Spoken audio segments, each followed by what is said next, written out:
तो होली से पहले केंद्रीय कर्मचारियों की क्या सैलरी बढ़ने वाली है और डीए में कितने हाइक की उम्मीद की जाए। वेतन के साथ साथ पेंशन भी बढ़कर आएगा। केंद्रीय कर्मचारियों के लिए बड़ी खुशखबरी आ गई है और होली से पहले खाते में मोटा पैसा आएगा। डीए पर ये एक बड़ा अपडेट आ रहा है, वो आपको बताएं। 20,000 से 1 लाख तक की सैलरी वालों की कितनी इसके बाद सैलरी बढ़ जाएगी, उदाहरण के जरिए मोटा मोटी एक पूरा कैलकुलेशन समझाने की कोशिश करेंगे। इसका फॉर्मूला क्या होता है, बहुत अंदर नहीं जाएंगे फॉर्मूले पे, पर इसका फॉर्मूला क्या होता है, कितने बेसिक पे वाले कर्मचारियों की सैलरी कितनी बढ़ेगी, ये सारे कैलकुलेशन फौरी तौर पर मोटा मोटी समझेंगे। नमस्कार, आपके साथ में ललित प्रजापति। केंद्रीय कर्मचारियों और पेंशनर्स को जल्द बड़ी खुशखबरी मिल सकती है। लेबर ब्यूरो की तरफ से दिसंबर 2025 का AICPI IW, ध्यान से सुनिए, AICPI IW क्या होता है? ये होता है सर्व वस्तु उपभोक्ता मूल्य सूचकांक। इसी के जरिए सारे हाइक और इसी के इर्द गिर्द सारे हाइक होते हैं।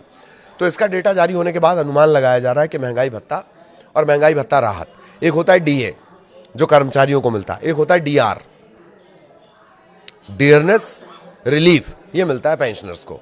तो DA और DR माना यह जा रहा है कि 2-2% ये बढ़ाया जा सकता है। अब वास्तव में कितना बढ़ेगा ये तो सरकार की घोषणा के बाद ही साफ होगा। कहा यह जा रहा है कि सरकार अगले महीने यानी मार्च 2026 में ये ऐलान कर सकती है। अब यहां यह जान लीजिए कि 7वें वेतन आयोग 7th पे कमीशन का समय 31 दिसंबर 2025 को खत्म हो गया, पर 8वें वेतन आयोग की सिफारिश होने, उसके लागू होने तब तक बहुत टाइम लग जाएगा। तब तक महंगाई से राहत कैसे मिलेगी? तब तक जो राहत मिलेगी वो 7th पे कमीशन के हिसाब से मिलेगी। इसी के हिसाब से डीए का कैलकुलेशन होता रहेगा। आपको बता दें कि सरकारी कर्मचारियों के बजट पर महंगाई का असर ना हो, इसे एडजस्ट करने के लिए महंगाई भत्ता टाइम टू टाइम सरकार बढ़ाती है। केंद्र सरकार साल में 2 बार जनवरी और जुलाई में डीए बढ़ाती है। इसका कैलकुलेशन बेसिक पे के हिसाब से किया जाता है। ऐसे में डीए बढ़ने पर कर्मचारियों की सैलरी बढ़ जाती है और डीआर बढ़ने पर पेंशनर्स की कुल पेंशन बढ़ जाती है। DA DR का जो कैलकुलेशन है वो AICPI IW के 12 महीने के औसत के आधार पर किया जाता है।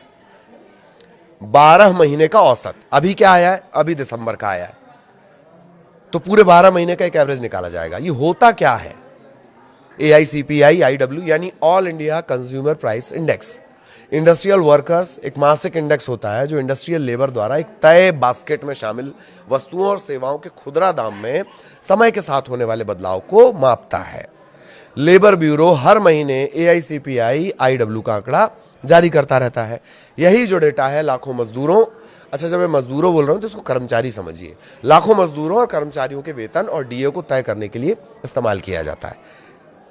अब 2% महंगाई भत्ते की चर्चा हो क्यों रही है? क्योंकि दिसंबर 2025 के लिए ये जो आंकड़ा आया AICPI IW, इसका आंकड़ा है 148.2। इससे 12 महीने का एवरेज जो निकाला जाएगा, अगर इसी आंकड़े का जो 12 महीने सूचकांक का जो 12 महीने का एवरेज निकलेगा वो होता है 145.54। अब कैलकुलेशन के मुताबिक डीए बनता है 60.33%। 60.33% बनता है, इसे राउंड फिगर में 60% माना जाए। अब मौजूदा डीए चूंकि 58% है, ऐसे में 60 - 58 यानी 2% आता है। यही बढ़ोतरी हो सकती है, यह बताया जा रहा है। कहा जा रहा है कि सरकार मार्च में इस बात का ऐलान कर सकती है। कहा यह भी जा रहा है कि होली से पहले ही डीए बढ़ाने का ऐलान हो सकता है। आपको बता दें कि केंद्र सरकार ने जून 2025 के AICPI IW आंकड़े के आधार पर डीए में 3% की बढ़ोतरी की थी। तब वो बढ़कर डीए जो था वो 55 से बढ़कर 58 हो गया था। सरकार ने ये बढ़ोतरी अक्टूबर 2025 में नोटिफाई की थी। जनवरी 2026 के लिए कैसे निकाला जाएगा भाई डीए, बढ़ा हुआ डीए? पहले दिसंबर 2025 के डीए का कैलकुलेशन समझ लीजिए। डीए का कैलकुलेशन इस फॉर्मूले से होता है, DA = 12 महीने का AICPI का जो एवरेज है, सूचकांक का जो एवरेज है, ठीक है, इसके साथ 2001 का बेस उसमें इस्तेमाल होता है, ठीक, -261.42। इसको बटा करेंगे, गुणा करेंगे 261.42 गुणित 100, ठीक। ये बेस ईयर का फंडा है। पहले 2016 बेस ईयर के इंडेक्स को 2001 बेस ईयर में बदलना होगा। इसके लिए फैक्टर 2.88 का लगाया जाता है।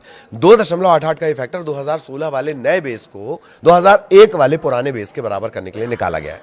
ये थोड़ी जटिल चीज है, बहुत ज्यादा समझने की जरूरत नहीं, लेकिन जानकारी होनी चाहिए। अब जनवरी के लिए डीए परसेंट जब निकाला जाएगा तो फॉर्मूले के आधार पर यह आएगा 60.33%।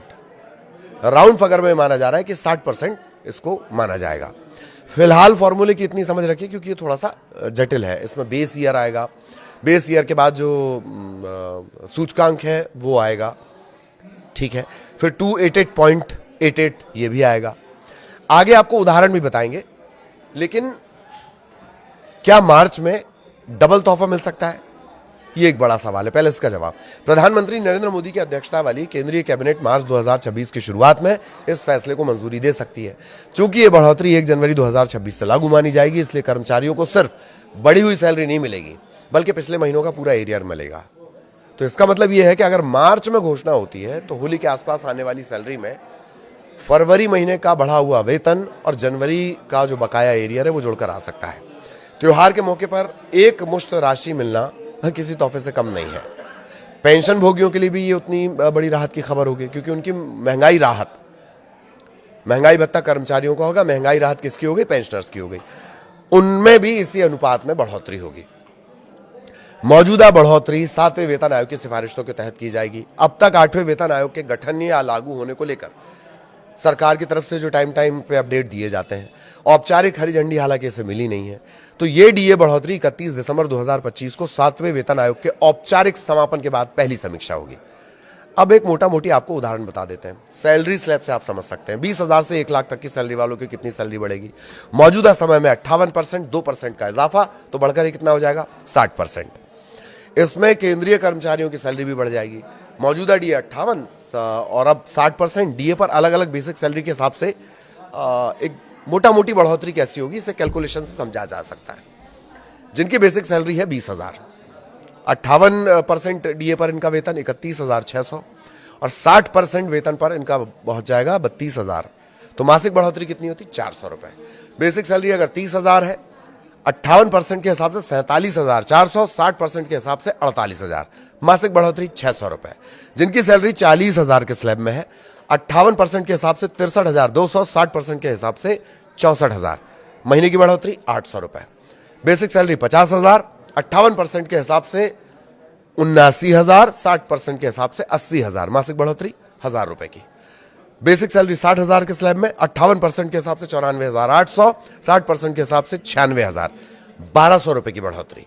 70,000 के हिसाब से देखा जाए, 58% 1,10,600, 60% 1,12,000, महीने की बढ़ोतरी 1,400 रुपए। और जिनकी बेसिक सैलरी 80,000, 58 के हिसाब से 1,26,400, 60% के हिसाब से 1,28,000 ये पहुंचेगी। तो 1,1600 की मोटा मोटी इसमें बढ़ोतरी होगी। इसी तरीके से भी आगे के स्लैब है उसको आप 58 के हिसाब से और 60 के हिसाब से कैलकुलेट कर सकते हैं।